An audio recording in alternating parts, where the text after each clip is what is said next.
জগৎজননী তারামায়ের মন্দিরের প্রতিদিনের মতো আজও তারামায়ের মন্দিরে এই ভোগ নিবেদন করা হয়েছিল। ভক্তরা আপনারা ভাগ্যবান যে তারামায়ের স্বয়ং তারামায়ের ভোগ দর্শন করছেন। তারামা এই যে ভোগ বিভিন্ন ব্যঞ্জন আদি দিয়ে মাছ এবং ডাব দিয়ে তারামাকে ভোগ নিবেদন করা হয়েছিল। এই ডাবের একটা মহিমা রয়েছে, যেই রকম শীতলা মা ডাবে প্রসন্ন হন, ডাবের জলে প্রসন্ন হন, ঠিক সেই রকম এই জগৎজননী দ্বিতীয় মহাবিদ্যা হলেন আমার তারামা। এই তারামায়ের মধ্যেই সমস্ত আদিশক্তির যত রূপ আছে তার মধ্যে প্রচ্ছন্ন প্রকট রূপে সমস্ত বিরাজমান। এবং এই ডাব নিবেদন করার সঙ্গে সঙ্গে এই ভোগটা মাকে শীতল ভোগ রূপে নিবেদন করা হয়েছিল এবং মা এতে প্রসন্ন হন এবং ভক্তদের জীবনে যত রকম অস্থিরতা আছে, সমস্যা আছে, উগ্র আছে এবং সংসারের মধ্যে অনেকে দেখা যায় কারো সঙ্গে কারো মতের মিলছে না, সেই সব ক্ষেত্রে তারামায়ের এই ভোগ যদি আপনি শ্রদ্ধাযুক্তভাবে তারামায়াকে নিবেদন করেন তাহলে কিন্তু এই যে অস্থিরতা, চঞ্চলতা, উগ্র পরিবেশ তার থেকে আপনি মুক্তি লাভ করবেন এবং আপনার জীবনে যত রকম অশান্তি, দুর্বিপাক, বিভিন্ন ঘোলাটে পরিবেশ রয়েছে, সংসারে মতানৈক্য পরিবেশ রয়েছে, তার থেকেও মুক্তি হবেন এবং সৌভাগ্যের পরম সৌভাগ্যের আপনার মধ্যে উদিত হবে।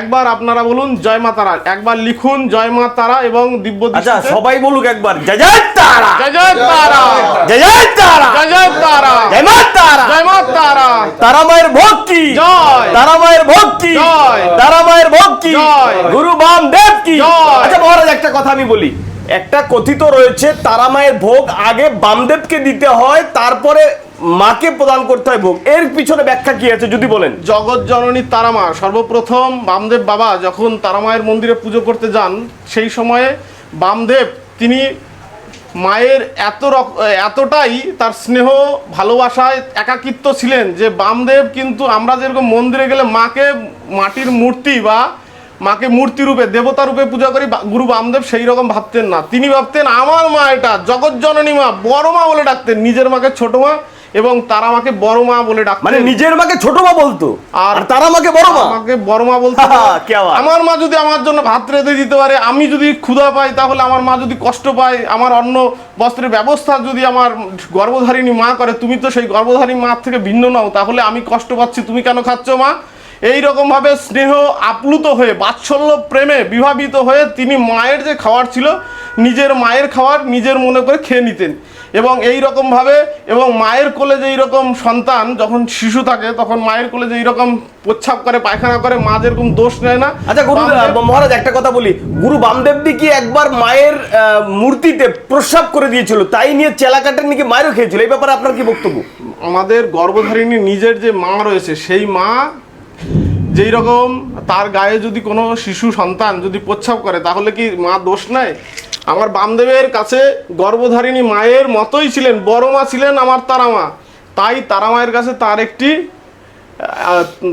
কাছে তার একটা আবদার ছিল, সেই আবদারের কারণে তিনি একদম বাৎসল্য প্রেমে বিভাবিত হয়ে তিনি বিচার করতেন আমার মায়ের এই যে খাবার আমি সন্তান হয়ে আমি আগে খাবো, মা আমার খুব খিদে পেয়েছে, তুমি জগৎজননী মা, তোমাকে তো অনেকে সেবা দেয়, অনেক রাজা মহারাজা বহু মানুষ তোমাকে সেবা দেয়, আমি যে খিদায় আজকে কষ্ট পাচ্ছি মা, তোমার এই আহারটা আমি খাবো।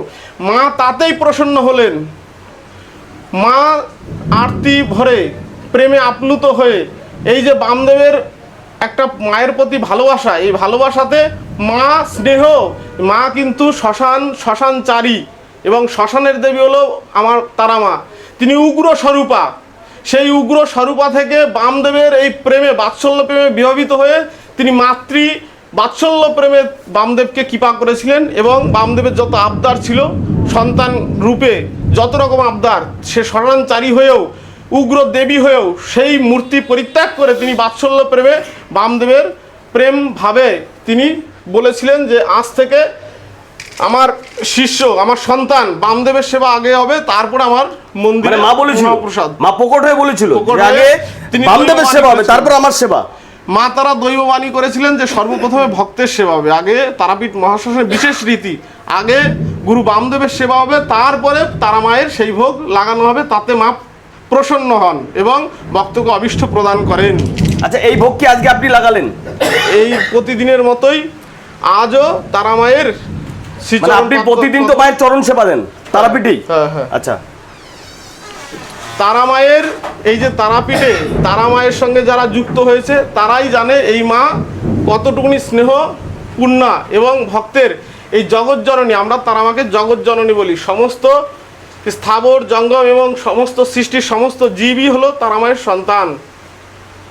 তাই মায়ের সেবা করলে মা প্রসন্ন হলে জগৎ সন্তুষ্ট হয়। যশ প্রসাদ ভগবত প্রসাদ যশ প্রসাদন্য গত কৃতবিবা যশরেত পুণ্ডরিকাক্ষ, এইরকম বলা হচ্ছে। যিনি প্রসন্ন হলে জগৎ প্রসন্ন হন, এবং যিনি অপ্রসন্ন হলে আমি যত রকমভাবে চেষ্টা করি না কেন কেউ প্রসন্ন হয় না। তাই তারা মা জগৎ জননী, তাকে যদি প্রসন্ন করা যায় তাহলে জগতের সমস্ত জীব সৃষ্টি সবাই প্রসন্ন হয় এবং সব অনুকূলে চলে আসে।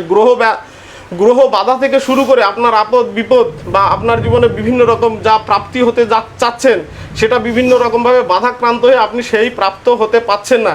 এই সমস্ত সমস্যা প্রতিকার একমাত্র আমার তারামা, এবং তারামা প্রসন্ন বা তারামার সেবা দিলে মা, একটা কথা আছে শ্রীমদ্ ভগবদ গীতায় বলেছে, যে যথামাং প্রপদ্যন্তে তাং তথৈব ভজাম্যহম মম বর্তানু বর্তন্তে মানুষ্য পার্থ সর্বস্ব। এই শ্রীমদ্ ভাগবতের কথা আছে, যে ভক্ত আমাকে যেইভাবে ভজনা করে আমি তাকে সেইভাবে ভজনা করি। এই যে প্রসাদ সেবা, তিনি তো মিন্ময়ী, তাহলে এই সেবার প্রসঙ্গ আসছে কেন? কারণ আমাদের সামর্থ্য অনুযায়ী আমরা ভগবানকে বা আমাদের আরাধ্যকে যেই রকমভাবে আমরা সেবা করব, আরাধ্য আমরা সন্তান, আমরা তুচ্ছ নগণ্য, প্রতিটা মানুষের খুব ক্ষুদ্র সামর্থ্য, সেই সামর্থ্য থেকে যদি ভগবানের জন্য আরাধ্যের জন্য আমরা যদি মায়ের জন্য কান্না করি, সেই জগৎজননী মা, তার তো বিরাট ক্ষমতা বিরাট শক্তি, এই সন্তানের প্রতি সেও দৃষ্টি নিক্ষেপ করবে। এটাই হলো শ্রীমদ্ ভগবত গীতার কথা, যে যথামাং প্রপদ্যন্তে তাং তথৈব ভজাম্যহম, যে আমাকে যেইভাবে ভজনা করে আমি সেইভাবেই তাকেই ভজনা করি। তাই মন্দিরে আমার যে জগৎজননী মা রয়েছে তাকে আমরা এই যে ক্ষুদ্র সামর্থ্য দিয়ে যে এইরকমভাবে সেবা করছি, জগৎজননী মা প্রসন্ন হবে, প্রকট হবে এবং অভীষ্ট প্রদান করবে। এই যে প্রসাদ সেবা, এর মূল উদ্দেশ্য আমার যা ভক্ত আছে, আমার ভক্তরা আমার প্রতিটা জেলার থেকে আমার সঙ্গে যোগাযোগ করছো, আমার বিভিন্ন রাজ্যের থেকে যোগাযোগ করছো, এবং বাংলাদেশ আমেরিকার থেকে পর্যন্ত যোগাযোগ করছো, এবং ভারতের বাইরে থেকে যারা প্রবাসী রয়েছে তারাও বিভিন্নভাবে তোমরা যোগাযোগ করছো। সকলের যাতে সার্বিক মঙ্গল হয়, সকলের মনোবাসনা পূর্ণ হয় এবং সকলের জীবনের যাতে বাধা বিপত্তি দূর হয়, সেই উদ্দেশ্যেই আজ তারামায়ের চরণে এই প্রসাদ নিবেদন করা হয়েছিল। জয় মা তারা, জয় গুরু বামদেব, জয় মা।